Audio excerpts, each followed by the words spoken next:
சூடாக வடித்த சாதம், அது கூட பிணைஞ்சு சாப்பிட்றதுக்கு நெத்திலி மீன் கருவாடு. குளிர்காலத்துக்கு ரொம்பவே சூட்டான இந்த ரெசிப்பியை மறக்காமல் ட்ரை பண்ணி பாருங்கள். Welcome to AVT kitchen.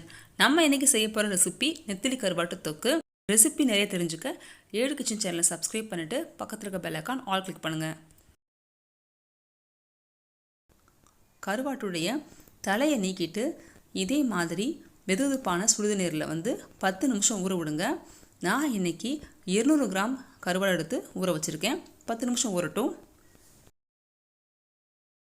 ஒரு லெமன் சைஸ் அளவுக்கு புளி எடுத்து அரை மணி நேரம் ஊற வச்சு புளிக்கரைசலை ரெடி பண்ணி எடுத்துக்கலாம். புளிக்கரைசல் ரெடி ஆயிடுச்சு. அரை கப் இருக்குது. இப்போ ஊற வச்ச கருவாடை 2-3 தடவை அலசி எடுத்துக்கலாம். தேவையில்லாத பார்ட்டிகிள்ஸை ரிமூவ் பண்ணிவிட்டு சுத்தம் பண்ணி எடுத்தாச்சு. இப்போது கருவாடும் ரெடி ஆயிடுச்சு. அடுப்பத்தை வச்சுட்டு கடாயில் 1/4 கப் அளவு எண்ணெய் சேர்த்துக்கோங்க. நான் இன்றைக்கி நல்லெண்ணெய் யூஸ் பண்ணுறேன். 1 டீஸ்பூன் அளவுக்கு கடுகு உளுந்து, அது பொரிஞ்சதுக்கப்புறமா 5-6 பல் பூண்டு சேர்த்துட்டு 20 சின்ன வெங்காயத்தை பொடியாக நறுக்கி சேர்த்துக்கலாம்.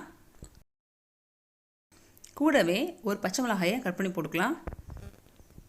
1/2 டீஸ்பூன் அளவுக்கு கல்லுப்பு சேர்த்துக்கிறேன். உப்பு நீங்கள் ஃபைனலாக டேஸ்ட் பார்த்துட்டு சேர்த்துக்கோங்க. பட் எனக்கு இந்த 1/2 டீஸ்பூன் கரெக்டாக இருந்தது. வெங்காயம் நல்லா வதங்கிருச்சு. இப்போது 2 பெரிய சைஸ் தக்காளியை கட் பண்ணி வச்சுருக்கேன். அதை உள்ளே ஆட் பண்ணிக்கலாம். தக்காளி நல்லா மசிஞ்சு வரணும். அப்போ தான் டேஸ்ட் ரொம்ப நல்லாயிருக்கும். இப்போ இது கூட ஒரு கொத்து கருவேப்பிலை சேர்த்துட்டு சுத்தம் பண்ணி வச்சுருக்கிற கருவாடையும் சேர்த்துக்கலாம். இப்போது மசாலாக்காக 1/2 டீஸ்பூன் சில்லி பவுடர் ஆட் பண்ணிக்கிறேன். நான் இன்றைக்கி ஆட் பண்ணுற சில்லி பவுடர் கொஞ்சம் காரமானது. உங்களுக்கு தேவைன்னா இன்னும் கொஞ்சம் கூட மிளகாய்த்தூள் ஆட் பண்ணிக்கலாம். அப்புறமா 2 டீஸ்பூன் அளவுக்கு தனியா பவுடர் ஆட் பண்ணிக்கோங்க. 1/2 டீஸ்பூன் அளவுக்கு ஜீரகத்தூள். இதை நல்லா கலந்து விட்டுட்டு மூடி ஒரு 3 நிமிஷம் லோ ஃப்ளேமில் வேக விடுங்க. இப்போது வெந்ததுக்கு அப்புறமா எடுத்து வச்சுருக்கிற புளிக்கரைசலை ஆட் பண்ணிவிட்டு மிக்ஸ் பண்ணிவிட்டு கூடவே ஒரு 1/4 டம்ளர் அளவுக்கு தண்ணீர் விட்டு 1/2 டீஸ்பூன் அளவுக்கு மஞ்சத்தூள் ஆட் பண்ணி லோ ஃப்ளேமில் 5 நிமிஷம் வேக விடுங்க. ஏற்கனவே கருவாடு நம்ம ஊற வச்சுருக்கோம். ஸோ 5 நிமிஷம் போதும்.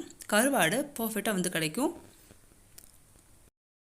5 நிமிஷம் கழித்து பாருங்கள், அருமையான நெத்திலி கருவாட்டுக்கு ரெடி ஆயிடுச்சு. மறக்காமல் இந்த ரெசிபியை நீங்களும் ட்ரை பண்ணி பாருங்கள். தேங்க்யூ ஃபார் வாட்சிங்.